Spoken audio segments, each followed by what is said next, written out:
2 दिसंबर 1988 को वो तारीखी दिन आया जब 11 बरस की आमरीत के बाद पाकिस्तान में एक जमहूरी हुकूमत कायम हुई। गुलाम इसहाक खां सदर थे और बेनज़ीर को वज़ारत उज़्मा इस शर्त पर मिली थी कि वो उन्हें सदर बरकरार रखेंगी। बेनज़ीर ने यह समझौता किया और ऐलान किया कि वो गुलाम इसहाक खां के मुकाबले में अपना उम्मीदवार नहीं खड़ा करेंगी, और उन्होंने सदारती इंतखाब में ऐसा ही किया।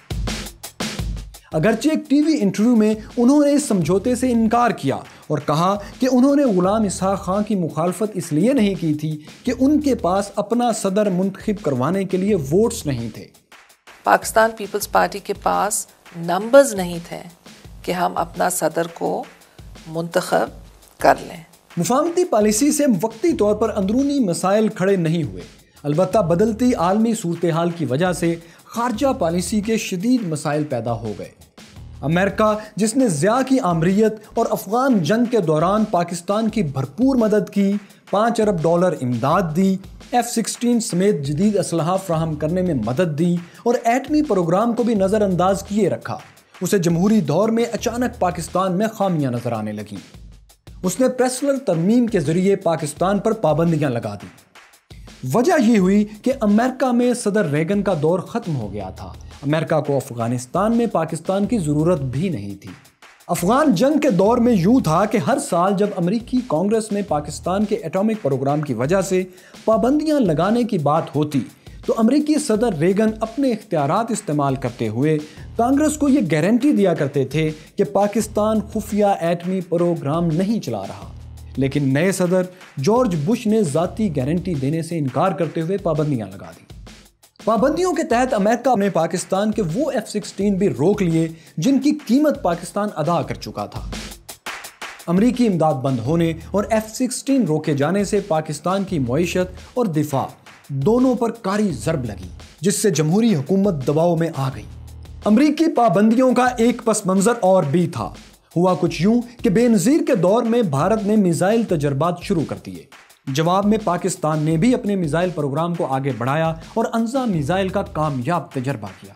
इस तजर्बे ने अमरीकी और भारतीय ईवानों में खलबली मचा दी। उन्हें खतरा हुआ कि पाकिस्तान एटॉमिक वॉरहेड ले जाने वाला मिसाइल भी बना लेगा, और यह हकीकत भी थी। पाकिस्तान उस वक्त भी एक खुददार मुल्क की तरह आलमी इमदाद से ज़्यादा अपने दिफा को अहमियत देता था। चुनाचे कुछ ही देर में पाकिस्तान ने बैलिस्टिक मिसाइल्स के 2 मज़ीद तजर्बात भी कर डाले। यही वो बात थी जिस पर अमेरिकी सदर जॉर्ज बुश ने कांग्रेस को ज़ाती गारंटी देने से गुरेज किया और पाकिस्तान पर पाबंदियां लगा दी। ये पाकिस्तान के लिए मुश्किल की घड़ी थी। बेनज़ीर इस कूचे में नई थी, उम्र भी जवानी की थी, इसलिए लगता था कि उनके आसाब जवाब दे जाएंगे, लेकिन ऐसा हुआ नहीं। उन्होंने बैरूनी मुश्किलात को देखते हुए ताकत के अंदरूनी सुतूनों यानी स्ट्रेटजिक ट्रायंगल के तीनों किरदारों से निभा कर रखने की पॉलिसी अपनाई। गुलाम इसहाक खां को सदर बरकरार रखा, army chief general Aslam Beg को जमहूरियत का मेडल पहनाया और ISI के सरबराह जनरल हमीद गुल की बतौर ISI चीफ मुखालफत नहीं की। लेकिन हमीद गुल इसी पर खुश नहीं थे, उन्हें कुछ और भी चाहिए था। उनकी 2 बड़ी ख्वाहिशात थीं।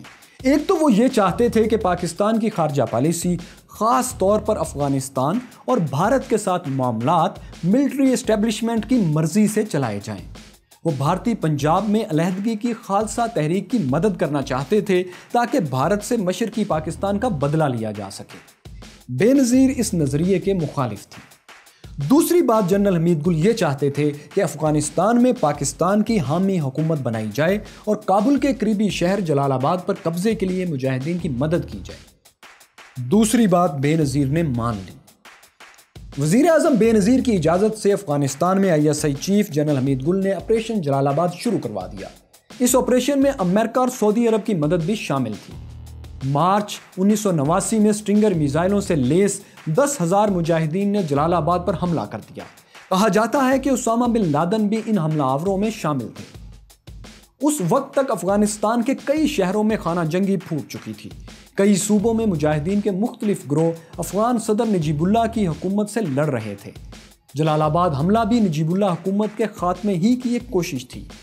अरब और अफगान जंगजुओं ने इब्तिदा में कुछ अफगान हेलीकॉप्टर्स गिराए और जलालाबाद के थोड़े हिस्से पर कब्जा भी कर लिया, लेकिन इतनी देर में काबुल से बुलंद परवाज करने वाले एंटॉफ तैयारे पहुंच गए। इन तैयारों तक स्टिंगर मिसाइल की पहुंच नहीं थी। मुजाहिदीन इन तैयारों का मुकाबला नहीं कर पाए और बुरी तरह शिकस्त खा गए। इस मुआरके में 3000 से ज्यादा अफगान मुजाहिदीन जाँ बहक हुए और यह मिशन नाकाम हो गया। बेनज़ीर इस नाकामी पर जनरल हमीद गुल से इतनी खफा हुई कि उन्हें DGISI के ओहदे से हटाकर कोर कमांडर मुल्तान बना दिया गया। तारीख का रिकॉर्ड दुरुस्त रखने के लिए बताते चलें कि उस वक्त अफगानिस्तान में मुसल्लह मुदाखलत की पाकिस्तान में अमूमी हमायत पाई जाती थी। जमात इस्लामी, पीपल्स पार्टी और मुस्लिम लीग इसमें पूरी तरह शामिल थीं। सिर्फ 2 आवाज़ें थीं जो एलानिया इसकी मुखालिफ थीं। एक वली खां, दूसरे अचकजई। दोनों बारहा खबरदार करते थे कि अफगानिस्तान में मुदाखलत से जंग पाकिस्तान के अंदर आ जाएगी। बेनज़ीर हुकूमत के पहले साल एक और ऐसा इल्ज़ाम सामने आया जिसके असरात आज तक पाकिस्तानी सियासत में देखे जा सकते हैं, और यह था सिख अलहदगी पसंदों की फहरिस्तें भारत के हवाले करने का इल्ज़ाम। क्या वाकई बेनज़ीर ने खालिस्तान के सिख कायदीन की फहरिस्तें इंडिया के हवाले कर दी थीं? क्या ऐसी फहरिस्तें पाकिस्तान के पास थीं भी? अगर नहीं तो बेनज़ीर हुकूमत के वज़ीर दाखिला एतजाज़ अहसन भारत क्या करने गए थे? ये सब बताएंगे और दिखाएंगे देखो सुनो जानो में पाकिस्तान कहानी की अगली किस्त। अगली एक साथ बर वक्त देखने के लिए देखो सुनो जानो को सब्सक्राइब कीजिए, बेल आइकन पर जरूर क्लिक कीजिए ताकि हर अपडेट आपको बर वक्त मिल सके। कमेंट्स, लाइक और शेयर भी जरूर कीजिए ताकि हम इस सिलसिले को जारी रख सकें और इससे भी बेहतर अंदाज में पाकिस्तान की तारीख आप तक पहुंचा सकें।